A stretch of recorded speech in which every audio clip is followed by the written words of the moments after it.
ಮಕ್ಕಳೇ, ಇಂದು ವಾರದ ಕತೆ ಕೇಳೋಣ. ಈ ಕಥಾಮಾಲಿಕೆಯಲ್ಲಿ, ಈ ಕಥಾ ಸರಣಿಲಿ ಇದು 18ನೇ ಕತೆ. ಈ ಕತೆ ಎರಡು ಕೊರಗುಗ ಮತ್ತು ಒಂದು ಏಮೆಗೆ ಸಂಬಂಧಪಟ್ಟ ಕತೆ.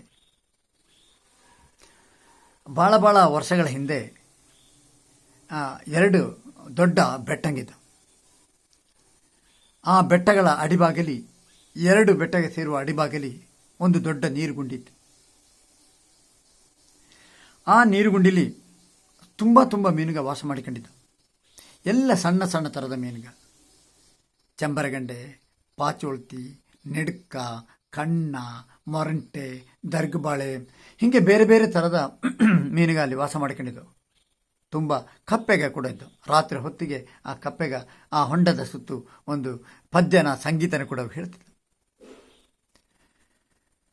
ಈ ಹೊಂಡದ ನೀರು ಮಳೆಗಾಲ ಜೋರು ಮಳೆಗೆ ಒಳ್ಳೆ ಹೊರತೆ ಬರ್ತಿತ್ತು. ಹೊರತೆ ಬಂದ ಮೇಲೆ ಆ ಹೊಂಡದ ನೀರು ಹರಿದು ಸುಮಾರು ದೂರದ ಇನ್ನೊಂದು ದೊಡ್ಡ ಕೆರೆಗೆ ಸೇರ್ತಿತ್ತು. ಒಂದು 2-3 ಬೆಟ್ಟ ದಾಟಿದ ಮೇಲೆ ದೊಡ್ಡ ಕೆರೆ ಇತ್ತು. ಆ ಹೊಂಡದ ನೀರು ಹಿಂಗೆ ಇರ್ಕಾಕನ ಒಮ್ಮೆ ಭಾರಿ ದೊಡ್ಡ ಬರಗಾಲ ಬಂತು. ಬಿಸಿಲು ದಾವು, ನೀರು ದಿನ ಆರ್ಕೊಂಡೆ ಹೋಗ್ತಿತ್ತು. ಇಂಥ ಸಂದರ್ಭದಲ್ಲಿ ಅಲ್ಲಿನ ಮೀನುಗಳಿಗೆ ಭಾರಿ ಕಷ್ಟ ಆಯ್ತು. ಆ ಹೊಂಡದ ಕರೆಯಲ್ಲಿ ಒಂದು ಹೊಲುವೆ ಮರ ಇತ್ತು. ಆ ಹೊಲುವೆ ಮರಲ್ಲಿ 2 ಕೊರಂಗುಗ ವಾಸ ಮಾಡಿಕೊಂಡಿದ್ದವು. ಆ ಕೊರಂಗುಗ ಹಗಲಿಡೀ ಬಂದು ಮೀನುಗಳ ತಿಂಬೋದು, ಮತ್ತೆ ರಾತ್ರಿ ಅಲ್ಲಿ ಆ ಮರಲ್ಲಿ ಅವು ಮಲಗಿತ್ತು. ಮಲ್ಕೊಂಡು ಹಿಂಗೆ ಇರ್ಕಕನ ಏನಾಗ್ತಾರೆ, ದಿನ ನೀರು ಕಡಿಮೆ ಆಯ್ತು. ಕೊರಂಗುಗಳಿಗೆ ಜಾಸ್ತಿ ಮೀನು ಸಿಕ್ಕೊಂಡು ಹೋಯ್ತು. ಅವು ತುಂಬ ಮೀನು ತಿಂದು ಅವಕ್ಕೆ ಮತ್ತೆ ಸ್ವಲ್ಪ ಸಮಯದ ಮೇಲೆ ಒಂದು ಆಲೋಚನೆ ಬಂತು. ನಾವು ಹೀಗೆ ಈ ನೀರಿಲ್ಲದ ಹೊತ್ತಲ್ಲಿ ಮೀನುಗಳೆಲ್ಲ ತಿಂದು ಮುಗಿಸಿರೆ ಮತ್ತೆ ನಾಳೆ ನಮ್ಮ ಮಕ್ಕಳ ಕಾಲಕ್ಕೆ ಮೀನುಗಳೇ ಇಲ್ಲದಂಗೆ ಅದಲ್ಲ.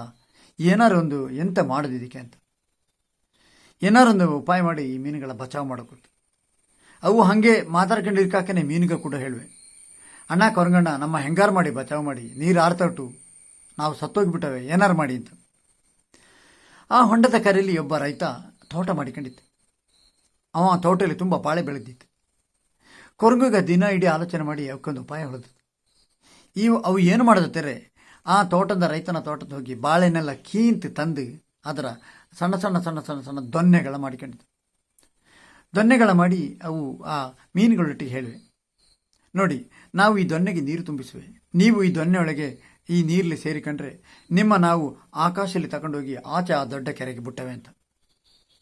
ಮೀನುಗಳಿಗೆ ಭಾರಿ ಖುಷಿ ಆಯ್ತು. ಹೆಂಗಾರು ನಮ್ಮ ಒಂದು ಬಚಾವ್ ಮಾಡಿತಾವು ಮತ್ತೆ ಕೇಳಿಕೊಂಡು. ಹಾಗೆ ಆ ಇಡೀ ದಿನಟ್ಟಲ್ಲ ಆ ಕೊರಗುಗ ಏನು ಮಾಡಿರ್ತಾರೆ, ಆ ದೊನ್ನೆಯಲ್ಲಿ ನೀರು ತುಂಬಿಸಿ ಅದಕ್ಕೆ ಮೀನುಗಳ ಹಿಡಿದು ಹಾಕಿ ಅದರ ತಗೊಂಡೋಗಿ ಇನ್ನೊಂದು ದೊಡ್ಡ ಕೆರೆಗೆ ಬಿಡ್ತಿದ್ದು. ಆ ಮೀನುಗಳಿಗೆ ಭಾಳ ಖುಷಿ ಆಗ್ತಿತ್ತು. ಅವು ಅವರ ಪೂರ್ವಜರು ಏನು ಹೇಳ್ತಿದ್ದಾರೆ, ಪೂರ್ವಜರು ಆ ದೊಡ್ಡ ಕೆರೆಯಿಂದ ಸಣ್ಣ ಕೆರೆಗೆ ಬಂದು ಸಣ್ಣ ಕೆರೆಯಿಂದ ದೊಡ್ಡ ಕೆರೆಗೆ ಹೋದೆಲ್ಲ ಮಾಡ್ಕೊಂಡಿದ್ದಾರೆ. ಅವರ ಅಜ್ಜಿಕೆಲ್ಲ ಹೇಳಿದ ಆ ಮೀನುಗಳಿಗೆ ನೆನಪಾತು.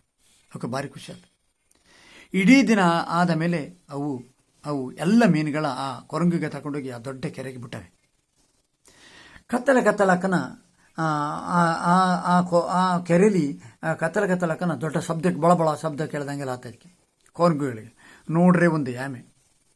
ಆ ಎಮ್ಮೆ ಬರೀ ವಾಚಾಳಿ ಎಮ್ಮೆ, ಬರೀ ಜಗಳ ಗಂಟೆ ಎಮ್ಮೆ, ಅದು ಬರೀ ಕಿರಿಕಿರಿ ಎಮ್ಮೆ. ಅದು ಇರುವಷ್ಟು ದಿನ ಆ ಕೆರೆಯಲ್ಲಿ ಮೀನುಗಳೊಟ್ಟಿಗೆಲ್ಲ ಜಗಳ ಆಡಿಕೊಂಡು ಕಿರಿಕಿರಿ ಮಾಡಿಕೊಂಡು ಅವಕ್ಕೆ ಉಪದ್ರ ಮಾಡಿಕೊಂಡು ತೊಂದರೆ ಮಾಡಿಕೊಂಡೆಲ್ಲ ಇರ್ತಿತ್ತು. ಈಗ ಒಂದೇ ಒಂದು ಎಮ್ಮೆ ಮಾತ್ರ ಆ ಕೆರೆಯಲ್ಲಿ ಬಾಕಿ ಆದ. ಅದಕ್ಕೆ ಆತ ಈ ನೀರೆಲ್ಲ ಆರಿ ಹೋದರೆ ನಾ ಸಾಯ್ದು ಖಂಡಿತ ಅಂತ. ಅದು ಕೊರಂಗುಳೊಟ್ಟಿಗೆ ಹೇಳಿದೆ, ಅಣ್ಣಣ್ಣ, ನೀವು ಮೀನುಗಳ ತಗೊಂಡೋದಂಗೆ ನನ್ನ ಕೂಡ ತಗೊಂಡೋಗಿ ಬಿಡಿ, ನಾ ಹೆಂಗಾರು ಮಾಡಿ ಬದುಕಣೆ ಅಂತ. ಅಷ್ಟೊತ್ತಿಗೆ ಈ ಕೊರಂಗುಗೆ, ಅಲ್ಲ ಮಾರಾಯ, ನಿನ್ನೆ ಹೆಂಗೆ ತಗೊಂಡೋದು, ನಿಂಗೆ ರೆಕ್ಕೆ ಇಲ್ಲೇ, ನಿಂಗೆ ಹಾರಿಕೆ ಆದಲೆ, ನಿನ್ನೆ ಹೆಂಗೆ ತಗೊಂಡೋದು, ಅದು ಸುಮಾರು ತೂಕ ಬೇರೆ, ನಿನ್ನೆ ತಗೊಂಡೋದು, ನಾನು ತಗೊಂಡು ಹೊತ್ಕೊಂಡೋಗತ್ತೆ ನಿನ್ನ ಹಾಕಿಯಲ್ಲಿ ತಗೊಂಡು, ಇಲ್ಲಿ ಏನಾರು ಮಾಡಿ ಉಪಾಯ ಮಾಡಿ ಅಂತ. ಈ ಕೊರಂಗುಗೆ ದಿನೇಡಿ ಕುದ್ದ ಮೇಲೆ ಅವರ ತಲೆಗೊಂದು ಬಾತು. ಅವು ಏನು ಮಾಡೋಯ್ತಾರೆ, ಒಂದಿನ ಬೊಳ್ಪೊಳ್ಪಿ ಒಂದು ದೊಡ್ಡ ದೊಣ್ಣೆನ ತಗೊಂಡು ಆ ಹೊಂಡದ ಆ ಗುಂಡಿನ ಕರೆಗೆ ಬಂದು ಆಮೆನ ಕರೆದವೆ, ಆಮಣ್ಣ ಇಲ್ಲಿ ಬಾ ಅಂತ. ನೋಡು, ನಾವಿಬ್ಬರು ಈ ದೊಣ್ಣೆನೊಟ್ಟಲ್ಲ ಆಚೆ ಈಚೆ ಕಚ್ಚಿ ಹಿಡಿದವೆ, ನೀ ಇದರ ಮಧ್ಯಭಾಗನ ಕಚ್ಚಿ ಹಿಡ್ಕೊಂಡು ನಾವು ಆಕಾಶದಲ್ಲಿ ನಿನ್ನ ತಗೊಂಡೋದೇವೆ. ಆದರೆ ಒಂದು ವಿಷಯ ಇಟ್ಟು, ನಾವು ನಿನ್ನೆ ಮೊನ್ನೆಲ್ಲ ಮೀನುಗಳ ತಗೊಂಡು ಹೋಗೋಣ, ಅಲ್ಲಿ ಆ ರೈತರು ನೋಡಿಕೊಂಡು ನೆಗಾಡ್ತಿದ್ದ, ಮತ್ತೆ ಅವು ಮಾತಾಡ್ಕೊಂಬಂದು ನಾವಿಗೆ ಕೇಳ್ತೈತಿ, ಓ ಕೊರಂಗುಗ ಎಲ್ಲೋ ಮನೆ ಕಟ್ಟಿವೆ, ಕೊರಂಗುಗ ಎಲ್ಲೋ ದೂರಲ್ಲಿ ಮನೆ ಕಟ್ಟಿವೆ, ಅವಕ್ಕೆ ಇಲ್ಲಿ ಈ ಬಿಸಿಲು ತಡೆಕಾದ್ಲೆ ಕಂಡೆ ದೂರಲ್ಲಿ ಮನೆ ಕಟ್ಟಿವೆ ಅಂತೆಲ್ಲ ಮಾತಾಡ್ಕೊಂಡಲ್ಲಿ ಇರ್ತೇವೆ. ನಾವು ಅದರೆಲ್ಲ ಕೆಬಿಗೆ ಹಾಕದೆ ಹಾರಿಕೊಂಡು ಹೋಗಿ ಮೀನುಗಳಲ್ಲಿ ಪುಟ್ಟಳು. ಆದರೆ ನೀ ಎಲ್ಲರೂ ನಿನ್ನ ತಗೊಂಡೋಕನ ಅಲ್ಲಿಯ ಜನಾಂಗ ಏನಾರು ನಿನ್ನ ನೋಡಿಕೊಂಡು ತಮಾಷೆ ಏನಾರು ಮಾಡ್ರಿ, ನೀ ಮಾತ್ರ ಅವಕ್ಕೆ ಬೈಯೋಕ್ಕೆ ಬಾಯಿ ಮಾತ್ರ ತೆಗಿಯೋಕ್ಕೆ ಬತ್ತು. ಯಾಕೆಂದರೆ ನೀ ಭಾರಿ ವಾಚಾಳಿ, ನಾವು ಗೊತ್ತು ನೀ ಭಾರಿ ಜಗಳ ಗಂಟ ಬೇರೆ, ನೀ ಬಾಯಿ ತೆಗೆದರೆ ನಿನ್ನ ಕತೆ ಮುಗಿದಂತ. ಹಾಗೆ ಏನು ಮಾಡ್ತಾರೆ, ಈ ಕೊಕ್ಕರೆಗೆ ಎರಡು ಆ ಕೋಲನ್ನ ಆಚೆ ಕಚ್ಚಿ ಹಿಡಿದು ಮಧ್ಯ ಬಾಗಿಲಿ ಎಮ್ಮೆ ಕಚ್ಚಿ ಹಿಡಿದು ಅವು ಹೀಗೆ ಆಕಾಶದಲ್ಲಿ ಹಾರಿಕೊಂಡು ಹೋದೆ. ಒಂದು ಹಳ್ಳಿ ಅಟ್ 2-3 ಹಳ್ಳಿ ದಾಟಕಾಕ ಇನ್ನೊಂದು ಹಳ್ಳಿಲಿ ಒಂದು ಅಂಗಳಲ್ಲಿ ಬಾರಿಗೆ ಜನ ಇದ್ದ, ಮಕ್ಕ ಮರಿ ಭಾರಿ ಹೆಂಗಸರ ಹೆಣ್ಮಕ್ಕಳಿದ್ದ. ಅವು ಇದರ ನೋಡಿ ಯಾಮನೆ ನೋಡಿ, ಓ ಓ ಓ ಕೊರಗುಗ ಯಾಮನೆ ತಗೊಂಡು ಹೋಗ್ತಾಳು, ಯಾಮನೆ ಕುಂಡೆ ಕಂಡದೆ, ಯಾಮನೆ ಕಾಲು ಕಂಡದೆ, ಯಾಮನೆ ಬಾಲು ಕಂಡದೆ, ಓ ಬಾರಿ ಲಾಯ್ಬಿಟ್ಟೆ, ಬನ್ನಿ ಎಲ್ಲ ನೋಡಿ ಯಾಮನೆ ಕತೆ ನೋಡಿ, ದೇವರೇ ತಲೆ ಅವು ಹಿಂಗೆ ಆಮೇಲೆ ನೋಡಿಕೊಂಡು ತಮಾಷೆ ಮಾಡಿಕೆ ಶುರು ಮಾಡ್ತಾರೆ. ಇದು ಕೇಳಿ ಯಾಕನ ಈ ಆಮೆಟಲ್ಲ ಅದು ಮುಂದೆ ಜಗಳ ಗಂಟ ಭಾರಿ ಬಾಯಿ ಬುಡ್ಕ ವಾಚಾಳಿ. ಇದರ ಕೇಳಿ ಇಟ್ಟಲ್ಲ ಈಕೆ ಹಿಂಗೆ ಅದು ಹಿಂಗೆ ನೋಡಿದೆ, ಇವು ಹಿಂಗೆ ರೈತರ ಮೇಲೆ ನೋಡ್ಕೊಂಡು ತಮಾಷೆ ಮಾಡಿಕೊಂಡವಳು, ಇದು ಹಿಂಗೆ ನೋಡ್ಕೊಂಡು ಅಲ್ಲಿ ಹೆಣ್ಮಕ್ಕ ಎಲ್ಲ ಇದಕ್ಕೆ ಭಾರಿ ಅವಮಾನ ಆದಂಗೈತೆ. ಇದು ಅವಕ್ಕೆ 2 ಬೈದಾನೆ ಅಂತೇಳಿ ಒಮ್ಮೆಗೆ ಬಾಯಿ ಬುಟ್ಟ ಕುಡ್ಡೋಟ ಸೊರ ಬಡಕ್ ಕತ್ ಬಿದ್ದೆ. ಆಮೇಲೆ ಸತ್ತೇ ಹೋಯ್ತು. ಮಕ್ಕಳೇ, ಇಲ್ಲಿ ತಿಳ್ಕೊಂಬ ವಿಷಯ ಏನಂತಾರೆ, ನಾವು ತುಂಬ ಕಡೆ ಅಲ್ಲಿ ಇಲ್ಲಿ ಜಂಬರ್ಗಳಿಗೆ ಸಾರ್ವಜನಿಕ ಇದಕ್ಕೆಲ್ಲ ಪೇಟೆಗೋ ಎಲ್ಲಿಗೆಲ್ಲ ಹೋಗ್ಕೊಂಡಿದ್ದೇವೆ. ಎಷ್ಟು ಬೇಕೋ ಅಷ್ಟೇ ಮಾತಾಡೋಕು, ವಿಪರೀತ ಚರ್ಚೆ, ವಿಪರೀತ ವಾದ ಮಾಡೋದು, ವಿಪರೀತ ಕಿರಿಕಿರಿ ಮಾಡೋದು, ಬಾಯಿಗೆ ಬಂದಂಗೆಲ್ಲ ಮಾತಾಡೋದು, ಇಂಥೆಲ್ಲ ಮಾಡಿಕೆ ಆಗಿದೆ. ಇಂಥೆಲ್ಲ ಮಾಡಿಕೊಂಡಿದ್ದಾರೆ. ಒಂದೇ ದಿನ ನಾವಿಗೆ ಅದು ಕೇಳೋ ಅದು ಖಂಡಿತ.